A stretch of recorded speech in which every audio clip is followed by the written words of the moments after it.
something a little different today. That opening music you expect to hear, inspired from the Pixies, the band The Pixies, not today. Bear with me for a second. I want to play one of my favorite spoken word clips. What do you desire? What makes you itch? What sort of a situation would you like? Let's suppose, I do this often in vocational guidance of students. They come to me and say, well, we're getting out of college and we haven't the faintest idea what we want to do. So I always ask the question, what would you like to do if money were no object? How would you really enjoy spending your life? Well, it's so amazing. As a result of our kind of educational system, crowds of students say, well, we'd like to be painters, we'd like to be poets, we'd like to be writers, but as everybody knows, you can't earn any money that way. Or another person says, well, I'd like to live an out-of-doors life and ride horses. I say, do you want to teach in a riding school? Let's go through with it. What do you want to do? When we finally got down to something which the individual says he really wants to do, I will say to him, you do that. And forget the money. Because if you say that getting the money is the most important thing, you will spend your life completely wasting your time. You'll be doing things you don't like doing in order to go on living, that is, to go on doing things you don't like doing, which is stupid. Better to have a short life that is full of what you like doing than a long life spent in a miserable way. And after all, if you do really like what you're doing, it doesn't matter what it is, you can eventually turn it, you could eventually become a master of it. It's the only way to become a master of something, to be really with it. And then you'll be able to get a good fee for whatever it is. So don't worry too much. Somebody's interested in everything. And anything you can be interested in, you'll find others who are. But it's absolutely stupid to spend your time doing things you don't like in order to go on spending things you don't like, doing things you don't like, and to teach your children to follow in the same track. See, what we're doing is we're bringing up children and educating them to live the same sort of lives we're living, in order that they may justify themselves and find satisfaction in life by bringing up their children, to bring up their children to do the same thing, so it's all wretch and no vomit. It never gets there. And so, therefore, it's so important to consider this question, what do I desire? What if money was no object? If money was no object, you would play the game the right way. Because the money creates the emotional drama, the psycho nonsense in your mind. If money was no object, and I'm going a little bit different direction than that spoken word clip that I just played by Alan Watts, which I happen to love. But if money was no object, you play the game the right way. What is the right way? My good friend Larry Height has a book coming out this fall, September 2019, called The Rule. Larry Height, a very successful trader, featured in Jack Schwager's Market Wizards. And the rule is essentially cut your losses. When the shit is hitting the fan, cut your damn losses and get out. Markets, life, love, I don't care. Get the hell out. 3 excerpts that I will read that I really, really like to make the point. In a highly volatile world, leaders cannot keep marching in the same direction simply because they've invested heavily in a particular course of action. Instead, leaders must react to changing conditions and be willing to shift direction accordingly, perhaps even to pivot 180 degrees if the situation warrants it. In a turbulent environment, leaders must gather feedback from multiple voices and assess progress against their original goals and objectives on a regular basis. As negative feedback emerges or external conditions change, successful leaders learn and adapt. Unfortunately, far too many leaders stick to outdated strategies for far too long. Why do they fail to adapt? In part, many leaders do not want to waste the time and money that they have already spent. Thus, they keep plowing ahead despite all the changes taking place in their environment. Economist Richard Lipsey and his colleagues have described how people often have a hard time, quote, letting bygones be bygones, end quote. The bygones are bygones principle extends well beyond economics and is often ignored in poker, in war, and perhaps in love. Because you've invested heavily in a poker hand, a battle, or a courtship does not mean you should stick with it if the prospects of winning become very small. At every moment of decision, you should be concerned with how benefits from this time forward compare with current and future costs. Simplified, Larry Hite, the rule, cut your damn losses. Let me take a second excerpt, completely different source, talking about the English political economist David Ricardo, often credited with systemizing economics and was one of the most influential classical economists, along with Malthus, Adam Smith, and John Stuart Mill. Now, going back to 1838, The Great Metropolis, Volume 2, Ricardo had certain golden rules. Quote, as I've mentioned the name of Mr. Ricardo, and this excerpt is about Ricardo, as I've mentioned the name of Mr. Ricardo, I may observe that he amassed his immense fortune by a scrupulous attention to what he called his own 3 golden rules, the observance of which he used to press on his private friends. These were, never refuse an option when you can get it, cut short your losses, let your profits run on.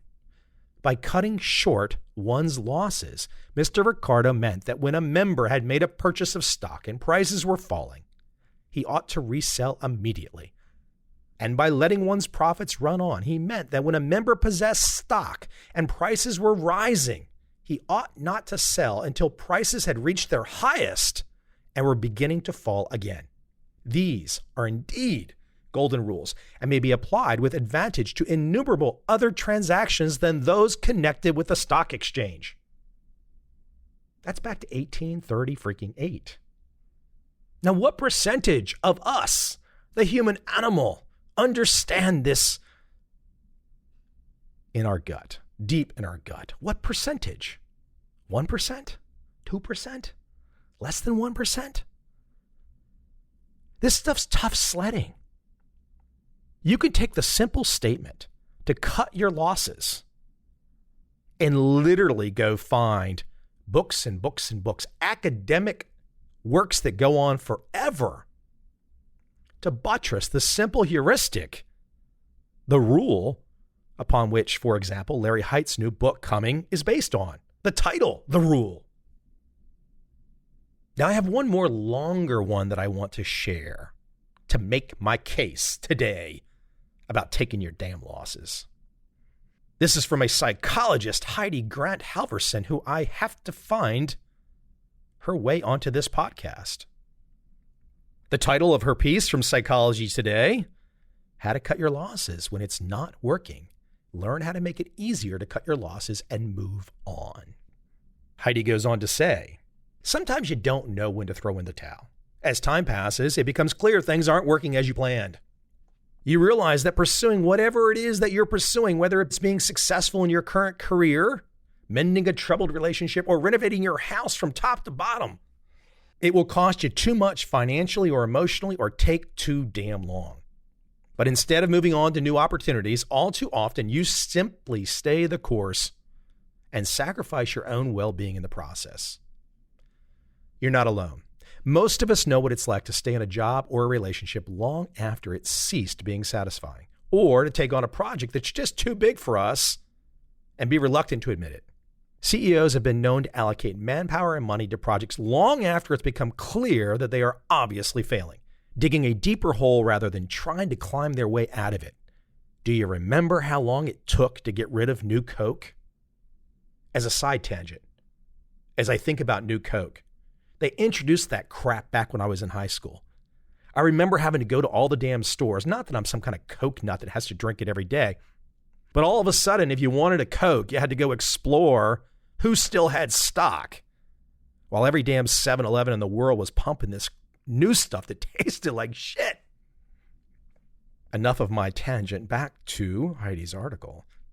The cost to the person who can't see reason in terms of time, effort, and lost opportunities for happiness can be enormous.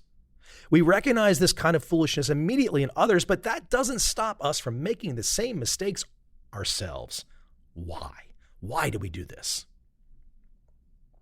There are several powerful and largely unconscious psychological forces at work here. We may throw good money after bad or waste time in a dead-end relationship because we haven't come up with an alternative, or because we don't want to admit to our friends and family or to ourselves that we were wrong. But the most likely culprit is our overwhelming aversion to sunk costs. Another side tangent here, I like to say the only thing I learned in my MBA program was the definition of a sunk cost and an opportunity cost. Sure as hell not enough of a reason to go get an MBA. Back to Heidi's article. Sunk costs are the resources that you've put into an endeavor that you can't get back out. They are the years you spent training for a profession you hate or waiting for your commitment-phobic boyfriend to propose. They are the money you spent on redecorating your living room in the hot new style, only to find that you hate living in it. Once you've realized that you probably won't succeed or that you are unhappy with the results, it shouldn't matter how much time and effort you've already put into something. If your job or your boyfriend have taken up some of the best years of your life, it doesn't make sense to let them use up the years you've got left. And an ugly living room is an ugly living room, no matter how much money you spent making it so. The problem is that it doesn't feel that way. Putting in a lot only to end up with nothing to show for it is just too awful for most of us to consider seriously. We worry far too much about what we'll lose if we just move on, and not nearly enough about the costs of not moving on. More wasted time and effort, more unhappiness, and more missed opportunities. So how can we make it easier to know when to cut our losses? Thanks to recent research by Northwestern University psychologists Daniel Molden and Chen Wei, there's a simple and effective way to be sure you're making the best decisions when things go awry. Focus on what you have to gain rather than what you have to lose. As I've noted before, psychologists call this adopting a promotion focus. When we think about our goals in terms of potential gains, we automatically, often without realizing it, become more comfortable with making mistakes and accepting the losses that we may have to occur along the way. When we adopt a prevention focus, on the other hand, and think about our goals in terms of what we could lose if we don't succeed, we become much more sensitive to sunk costs. For example, in one of their studies, Molden and Hui put participants into either a promotion or prevention mindset by having them spend 5 minutes writing about their personal hopes and aspirations, a promotion, or duties and obligations, prevention. They also included a control group with no manipulation of mindset.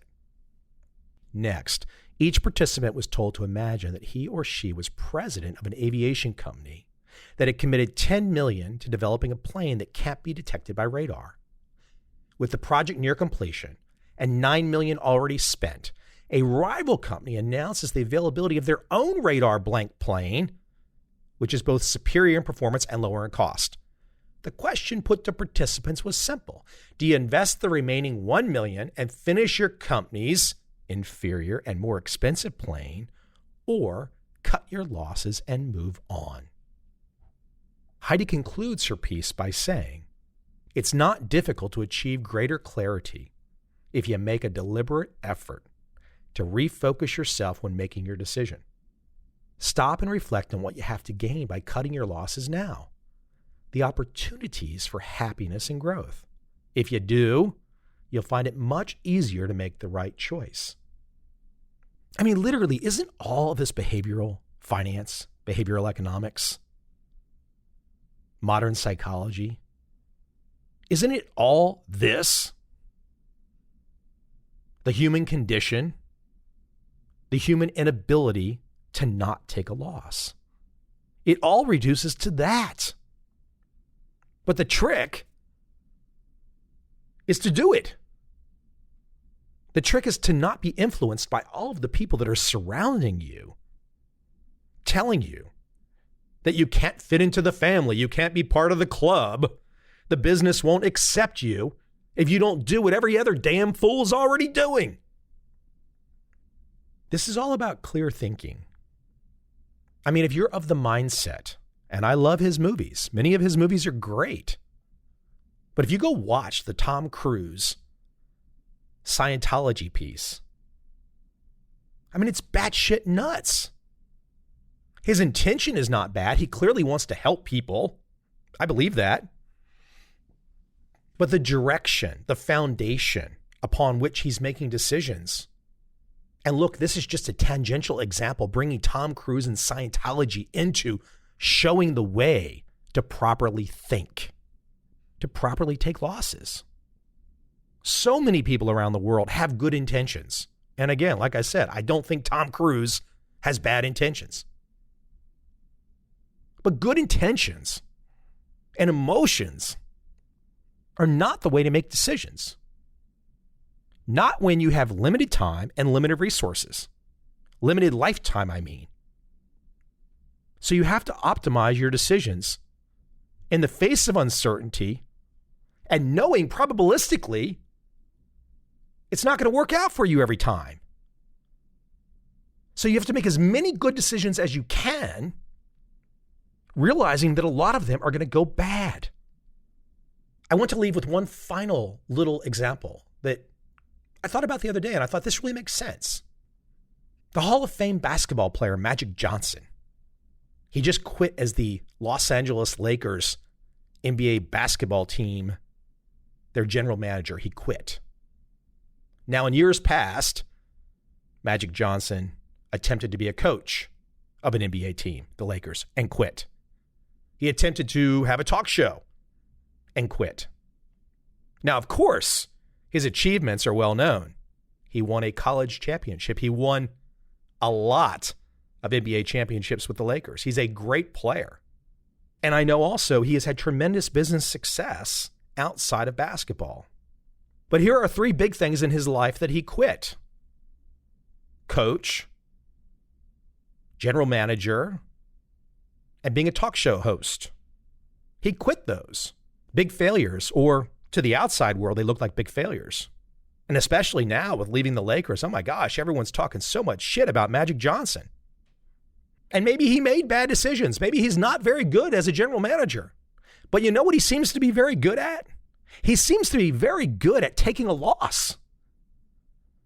So if being the general manager for the Los Angeles Lakers is not a good thing for Magic Johnson, for him personally, regardless of the decisions that he's made already, if he walks away, that's a pretty smart move because he doesn't need it. It didn't work for him. Regardless of why it didn't work for him, cut your losses. So for you sports people out there that did not think that Magic Johnson was all that, maybe your frame of reference is a little fucked up. Maybe you need to look at it from a different perspective. Because the way I see it, Magic Johnson cut the drama, got the hell out, and got back to happiness. And isn't that what we all want with our limited time?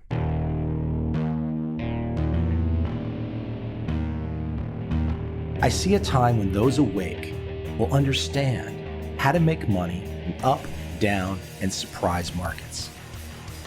Whether new trader or experienced, college student or financial advisor, protecting against a crash or just trying to make a lot of money, trend following offers everyone an answer in uncertain times. To get started immediately, send me an email, michael@covel.com. I will send you the right trend following steps to take along with my free video. But if you want to buy and hold, trust the government and trust Wall Street, this is absolutely not for you.